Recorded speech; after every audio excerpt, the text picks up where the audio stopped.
আজকে আমরা ২, ৩, ৪ এই নিয়ে কথা বলবো। মানে অনুশীলনী কোষে দেখি 3.2 এ। তো ২ নম্বরটা পড়ছি। বলছে ও কেন্দ্রীয় একটি বৃত্তের ব্যাসের দৈর্ঘ্য ২৬ সেন্টিমিটার। ও বিন্দু থেকে PQJ এর দূরত্ব ৫ সেন্টিমিটার। পূরণ করতে বলছে যে PQJ এর দৈর্ঘ্য কত? আগের প্রশ্নটার মতো। মানে আমাদের ছবিটা আঁকতে হবে আর সেই হিসাবে পিথাগোরাসের ধর্মটা কাজে লাগাতে হবে। তো ওটা আর করছি না। ও কেন্দ্রীয় একটি বৃত্তে PQJ এর দৈর্ঘ্য ৪ সেন্টিমিটার। ও বিন্দু থেকে PQ এর দূরত্ব 2.1 সেন্টিমিটার। বৃত্তের ব্যাসের দৈর্ঘ্য কত? একই। ৪ নাম্বারটা ও কেন্দ্রীয় বৃত্তে 6 সেন্টিমিটার ও 8 সেন্টিমিটার দৈর্ঘ্যের দুটি জ্যা আছে। যদি ছোট দৈর্ঘ্যের জ্যাটি বৃত্তের কেন্দ্র থেকে ৪ সেন্টিমিটার দূরে হয় তাহলে বড় জ্যাটি কত হবে? এটা একটু করি। একই।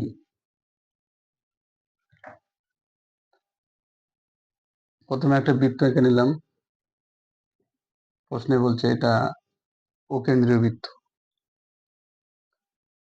তার দুটি জ্যা আছে, একটা 6 সেন্টিমিটার, একটা 8 সেন্টিমিটার। আমরা কেন্দ্র থেকে কেন্দ্রের উপর দিয়ে যে জ্যাটা যায় সেটা সবথেকে বড়, কারণ সেটা হচ্ছে বৃত্তের ব্যাস।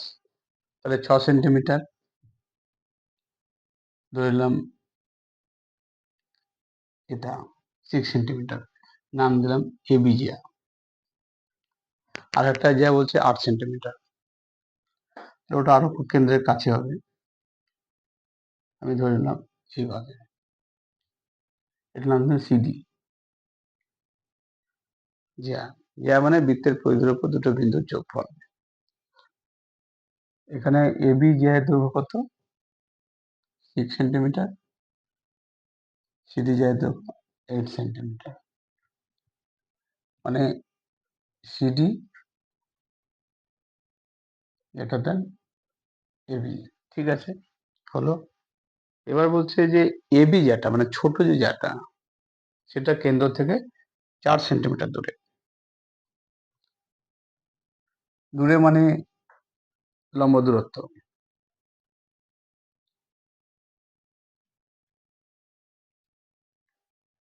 নাম দিলাম কে। মানে ও কে এটা সমান 4 সেন্টিমিটার। বলছে যে বড় যে জ্যাটা সেটা কেন্দ্র থেকে দূরত্ব কত? মানে আবার নম্বর টানতে হবে। নাম দিলাম পি। ও পিটা কত বার করতে হবে।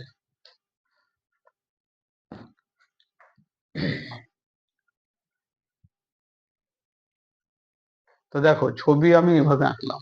ছবিটা যে যেমন খুশি সেভাবে করতে পারে। কেউ এবি জ্যা এবং সিডি জ্যা দুটোকে প্যারালাল ড্রয়িং করতে পারে। কেউ এইভাবে করতে পারে, কেউ এর উল্টো সাইড করতে পারে বিভিন্নভাবে। কোনো অসুবিধা নেই। কারণ আমাদের মেন ধর্ম যেটা মনে রাখতে হবে যে কেন্দ্র থেকে বৃত্তের জ্যায়ের ওপর যদি লম্ব দূরত্ব করা হয় তাহলে সেটা জ্যাকে সমদ্বিখণ্ডিত করবে।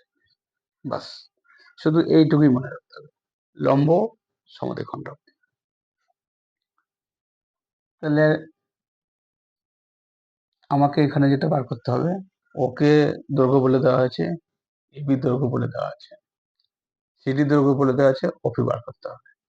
তাহলে আমাকে প্রথমে একটা ভেবে নিতে হবে যে এখানে কি বার করলে ওপি দৈর্ঘ্যটা বার করতে পারবো। তাহলে এখানে বৃত্তের ব্যাসার্ধটা বার করতে হবে, কারণ ব্যাসার্ধটা দুটো ক্ষেত্রে কমন।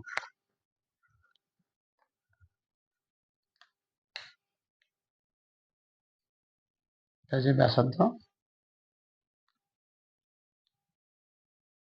এটা হচ্ছে ব্যাসার্ধ। একই। তাহলে পিথাগোরাস, চলে আসো পিথাগোরাস।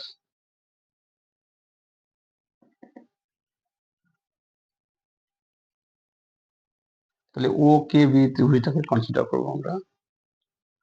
ও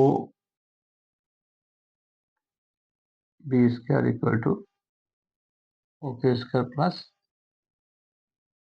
কে বি স্কোয়ার, এটা পিথাগোরাস। তুমি কার কার ভ্যালু জানো? ওকে এর ভ্যালু জানো, ওকে 4 সেন্টিমিটার প্লাস কেবি, কেবির ভ্যালু জানো, কারণ কেবি হচ্ছে হাফ অফ এবি, এবির ভ্যালু জানো, তাহলে 3 স্কোয়ার সমান কত হচ্ছে 16 প্লাস 9 সমান 25, অতএব ও বি সমান √25 মানে 5। তাহলে বৃত্তের যে ব্যাসার্ধ সেটা পেয়ে গেলে 5 সেন্টিমিটার। তাহলে সেটা সমান ওডি, ওডিও একটা বৃত্তের ব্যাসার্ধ, অকেন্দ্রীয় বৃত্তের।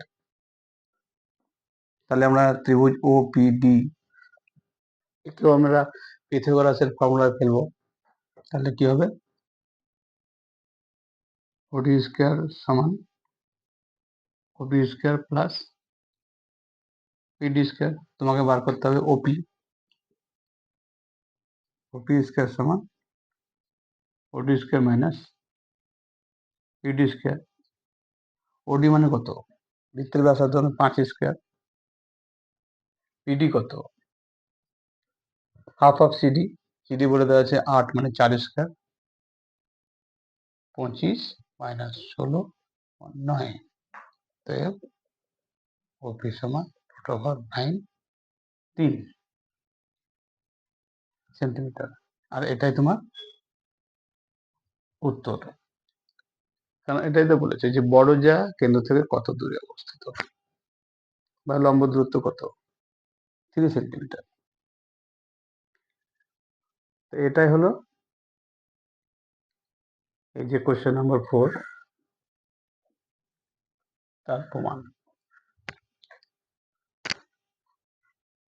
দিতে পারে, না দেওয়ার কিছু নেই